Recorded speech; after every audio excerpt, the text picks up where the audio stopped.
I know this sounds unfair, but after 6 years of feeding her mother, bathing her, changing her sheets, and listening to the same stories disappear one sentence at a time, 44-year-old Nora Bennett inherited exactly one thing.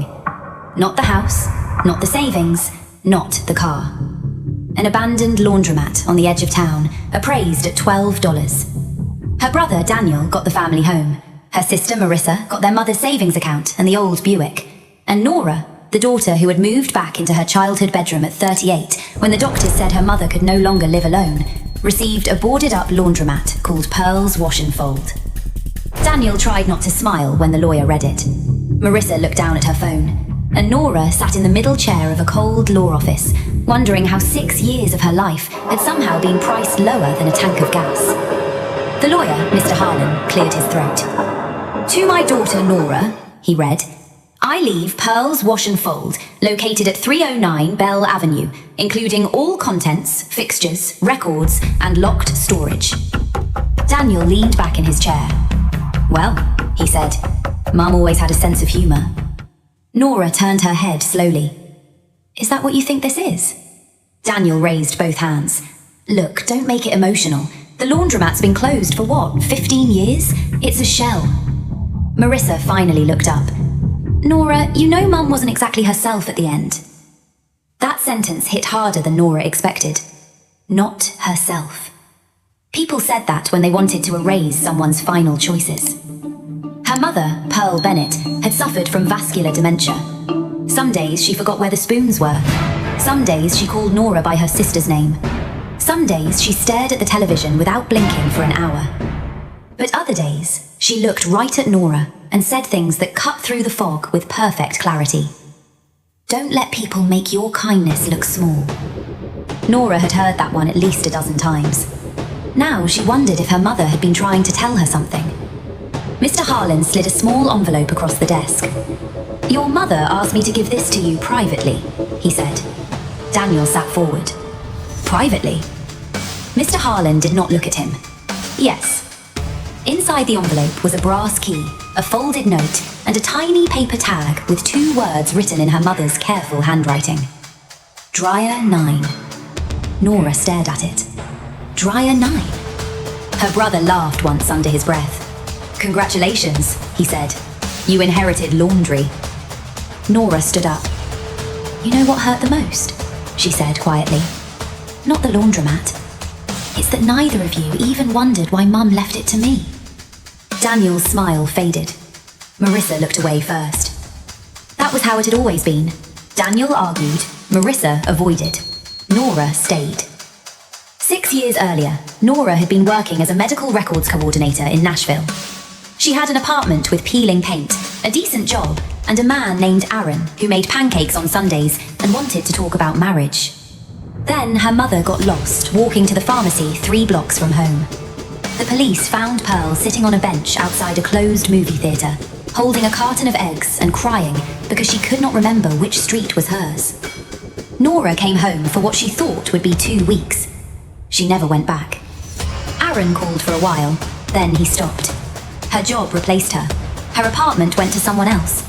Daniel sent links to care facilities and said, "We should consider options."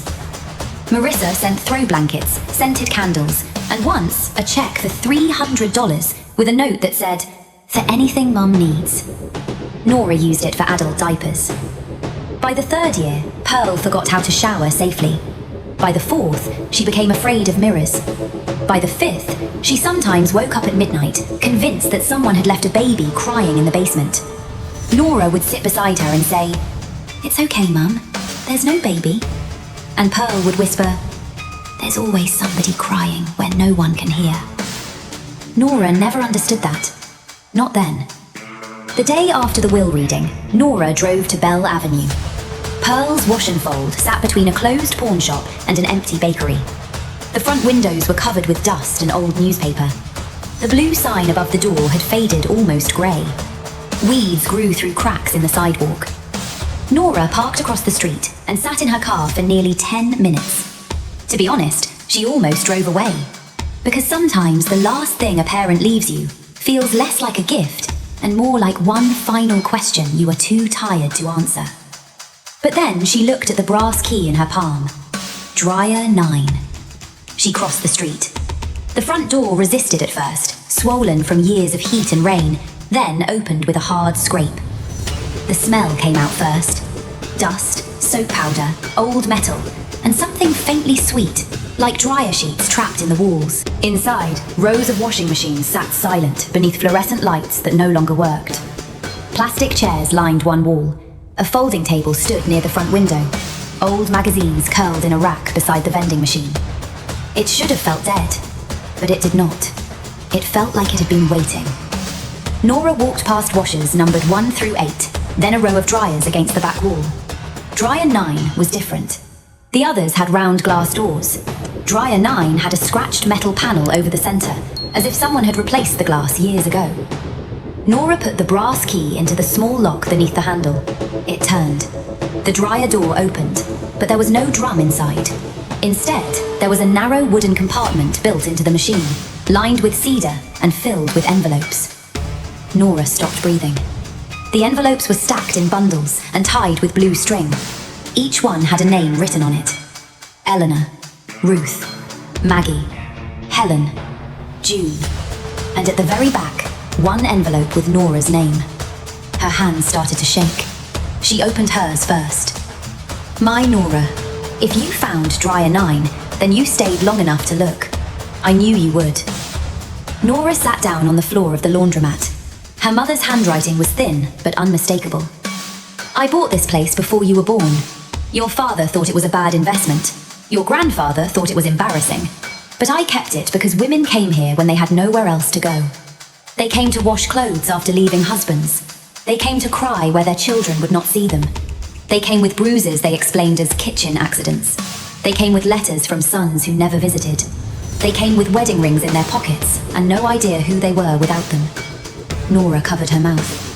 Pearl's Wash and Fold had never just been a laundromat. It had been a witness. The letter continued. Dryer 9 was never a dryer. Your father built the compartment for me after I told him too many women needed somewhere safe to leave papers. Birth certificates, cash, letters, wills. Things someone at home might destroy. I kept them here until they were ready. Nora looked around the room. The cracked chairs, the folding table, the dead machines. Suddenly, they did not look worthless. They looked like survivors. At the bottom of the envelope was another key, smaller than the first, taped to a note. Back office, file cabinet, bottom drawer. Nora stood. The back office was behind a warped wooden door near the supply closet. Inside was a desk, an old calendar from 16 years ago, a lamp with no shade, and a green metal filing cabinet. The small key opened the bottom drawer. Inside were legal folders. One had Nora's name written across the tab. Inside was a deed transferring Pearl's Wash and Fold solely to Nora Bennett. Another folder contained a bank statement. Nora read the number twice, then a third time. $218,000. The account was titled The Stay Fund.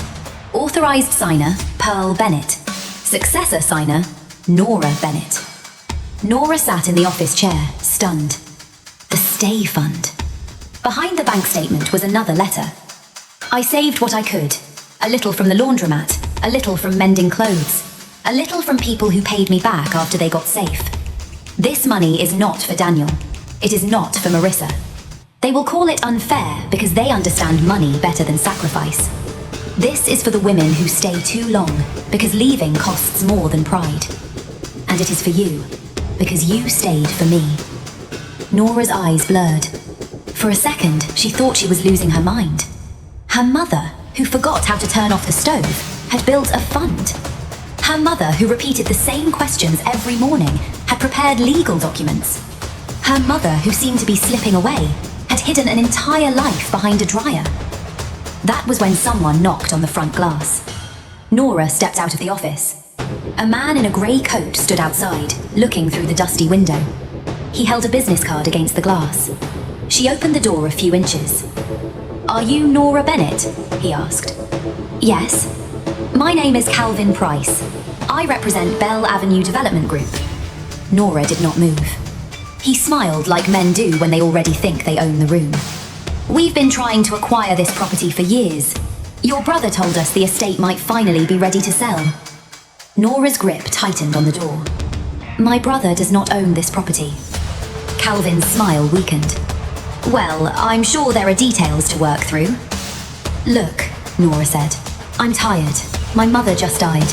And I found out today that people have been discussing my inheritance before I even understood it. So no, there are no details to work through. Calvin handed her the business card anyway. When you're ready to be realistic, call me. After he left, Nora locked the door and leaned against it. That was the moment the story stopped feeling sad and started feeling dangerous. Because Daniel knew about the developer. Daniel had known the laundromat was worth something. 3 days later, he called. You went to Bell Avenue, he said. Nora closed her eyes. Yes. What did you find? A broken laundromat. Nora. There it was. The voice he used when he wanted to cross-examine her. I spoke to a developer, she said. Silence. Then Daniel said, that property should be handled by the estate. It was left to me. It was appraised at $12. Then you shouldn't want it. He went quiet. Nora almost smiled. The next week, Daniel and Marissa showed up at the laundromat together. Marissa wore a cream coat and the same guilty expression she had worn in the lawyer's office. Daniel carried a folder. Of course he did. Nora stood behind the folding table with Pearl's folders arranged in front of her. Daniel looked around with disgust. This place is a liability. No, Nora said. This place is a record. Marissa frowned. A record of what? Nora opened one of the old envelopes from Dryer 9. It belonged to a woman named Ruth. Inside were copies of a protective order, cash receipts, a letter Pearl had written to a shelter, and a photograph of Ruth with 2 small children in front of a motel room. Nora did not show the private details. She only showed enough. Mum helped women hide what they needed to survive, Nora said. For decades. Marissa's face changed. Daniel shook his head. That's touching, but it doesn't change the estate value. Nora looked at him. You knew about the developer? Daniel's jaw tightened. I knew the block was being evaluated. You told them the estate might sell. I was trying to help. No, Nora said. You were trying to sell something Mum knew you would never understand. Daniel opened his folder. I can challenge the transfer. Then challenge it. Nora placed Pearl's documents on the table. The deed is clean. The bank account names me successor signer. The letters explain intent. And Mr. Harlan has copies of everything. Marissa whispered, Daniel. But Daniel did not stop. Nora, you gave up your life, and now you think this makes you special. The room went silent. Nora felt the words land. For 6 years, she had swallowed so many versions of that sentence. You chose this. You're better at it. You don't have kids. You live closer. You're the nurse. Now she looked at him and said the one thing she had never said out loud. No, I don't think staying made me special. I think leaving made you comfortable. Marissa started crying then. Daniel looked at the floor. But here's the thing about truth. It does not always arrive shouting. Sometimes it just stands in a dusty laundromat and waits for everyone else to stop pretending. The legal fight never became a war. Daniel's lawyer reviewed the documents and told him what Nora already knew. Pearl had prepared everything correctly. The laundromat was Nora's. The stay fund was outside the estate. The developer had no claim. Daniel stopped calling. Marissa came back 2 weeks later, alone.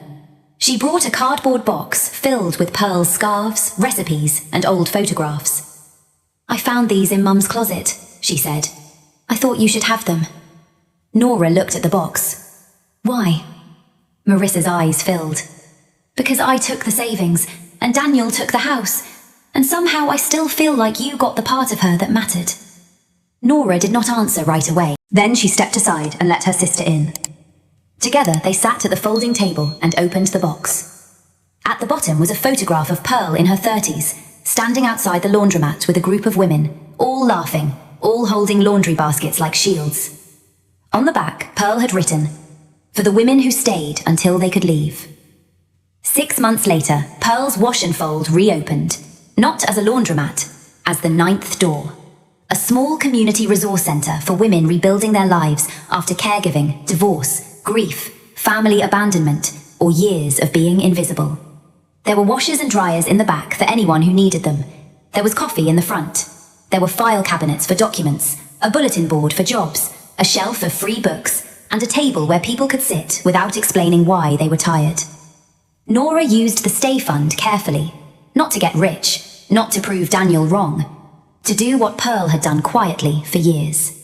The first woman who came in was 71, recently widowed, with a garbage bag of clothes and no idea how to apply for survivor benefits. The second was a mother of 3 who needed copies of birth certificates. The third was Marissa. She came every Thursday and helped sort donations. She never asked Nora to forgive her. She just kept showing up. And that, Nora learned, was sometimes how apologies begin. One evening after closing, Nora sat alone near dryer 9. The machine was still there, but now the cedar compartment was open and empty. The old envelopes had been returned, delivered, or archived safely. Nora held her mother's letter in her lap. There's always somebody crying where no one can hear. For years, Nora thought that was dementia talking. Now she understood. It had been memory. Pearl had heard them. The women in the laundromat, the daughter who stayed, the people everyone else walked past. Nora folded the letter and placed it in the small compartment behind dryer 9. Then she turned off the lights, locked the front door, and stood for a moment under the faded blue sign. Her brother had called it worthless. The appraiser had called it $12. But her mother had known better. A place is only worthless to the people who do not know what happened there. Nora did not inherit a laundromat. She inherited every quiet life her mother had protected, including her own.